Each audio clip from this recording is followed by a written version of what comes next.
NCERT Hindi lesson number 2 Bachendri Pal Everest मेरी शिखर यात्रा स्पर्श पढ़ते हम। बेस कैंप में पहुंचने से पहले हमें एक और मृत्यु की खबर मिली।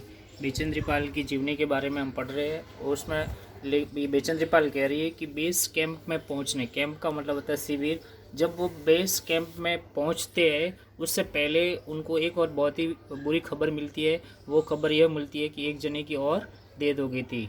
जलवायु अनुकूल न होने के कारण एक रसोई सहायक की मृत्यु हो गई थी। जलवायु का मतलब होता है एटमॉस्फेयर, वातावरण। अनुकूल का मतलब होता है मतलब व्यवस्थित या कह सकते हैं कि मन मुताबिक न होना, यानी कि जलवायु सही नहीं था। जलवायु परिवर्तन होने के कारण या जलवायु अनुकूल न होने के कारण, अनुकूल का ऑपोजिट होता है प्रतिकूल। अनुकूल न होने के कारण एक जो रसोई सहायक का मतलब होता है हेल्पर की, वहाँ पर क्या हो जाती है, मृत्यु हो गई थी। निश्चित रूप से हम आशाजनक स्थिति में नहीं चल रहे थे। बिचेंद्रीपाल कह रही है कि जब ऐसा वातावरण हो जाता है या ऐसा वाकया हो जाता है तो निश्चित रूप से हम ये आशाजनक स्थिति में नहीं चल रहे थे। एवरेस्ट शिखर को मैंने पहले 2 बार देखा था। बिचेंद्रीपाल कह रही है कि एवरेस्ट जो शिखर है उसको पहले मैंने 2 बार खाली किया गया था, देखा था, लेकिन एक दूरी से, एक डिस्टेंस के बीच में। बेस कैंप पहुंचने पर दूसरे दिन मैंने एवरेस्ट पर्वत व उसकी अन्य श्रेणियों को देखा। जो बेस कैंप था उस पर पहुंचने पर और उससे दूसरे दिन मैंने एवरेस्ट जो पर्वत था और उसकी अन्य जो कैटेगरियाँ थी, जो श्रेणियाँ थी, उसको मैंने देखा। मैं बहुत चक्की होकर खड़ी रह गई, एकदम सरप्राइज होकर मैं खड़ी रह गई कि एवरेस्ट लाहौर से और नुस्से की ऊंचाइयों से घिरी है।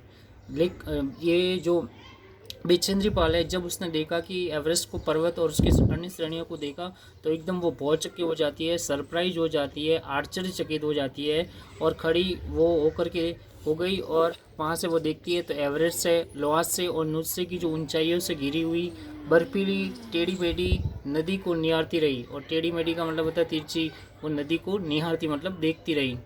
हिमपात अपने आप में एक तरह से बर्फ़ के खंडों का अव्यवस्थित ढंग से गिरना ही था। जो हिमपात है, जो बर्फ़ गिरता है, वो अपने आप एक तरह से ऐसा लग रहा था कि जो बर्फ़ के टुकड़ों का अव्यवस्थित ढंग से वो गिरना ही था। हमें बताया गया कि ग्लेशियर के बहने से अक्सर बर्फ़ में हलचल हो जाती है। बिचेंद्रीपाल कह रही है कि हमको ये बताया गया था, ये हमको ट्रेनिंग में सिखाया गया था कि ग्लेशियर जो बहता है उससे अक्सर बर्फ़ में क्या हो जाती है, हलचल हो जाती है। हलचल का मतलब होता है मूवमेंट हो जाती है, जिससे बड़ी बड़ी बर्फ़ की चट्टानें तत्काल गिर जाया करती है। तत्काल का मतलब होता है तुरंत। जो ग्लेशियर होते हैं या जो ग्लेशियर बहते हैं, जो बर्फ़ की नदियाँ बहती है, उससे अक्सर बर्फ़ में क्या हो जाती है, हलचल हो जाती है, जिसके कारण जो बड़ी बड़ी बर्फ़ की चट्टानें या टुकड़े हैं वो तत्काल गिर जाया करती है। और अन्य कारणों से ये अचानक प्राय खतरनाक स्थिति धारण कर लेती है। और दूसरे अन्य कारणों से ये जो है वो बहुत ही खतरनाक स्थिति को धारण कर लेती है। सीधे धरातल पर, सीधे ज़मीन पर दरार पड़ने का विचार और इस दरार का गहरे चौड़े हिमविदर में बदल जाने का मात्र ख्याल ही बहुत डरावना था। दरार पड़ जाती है और उसका विचार और इस दरार का गहरे चौड़े जो हिमविदर होते हैं उसमें बदल जाने का मात्र ख्याल भी बहुत ही डरावना या भयानक होता था। इससे भी ज़्यादा भयानक इस बात की जानकारी थी, ये बिचेंद्रीपाल कह रही है कि इससे भी ज़्यादा इस बात की भयानक जानकारी थी कि हमारे संपूर्ण प्रवास के दौरान, हमारे पूरे यात्रा के दौरान हिमपात लगभग 1 दर्जन आरोहियों और कूलियों को प्रतिदिन छूता रहेगा।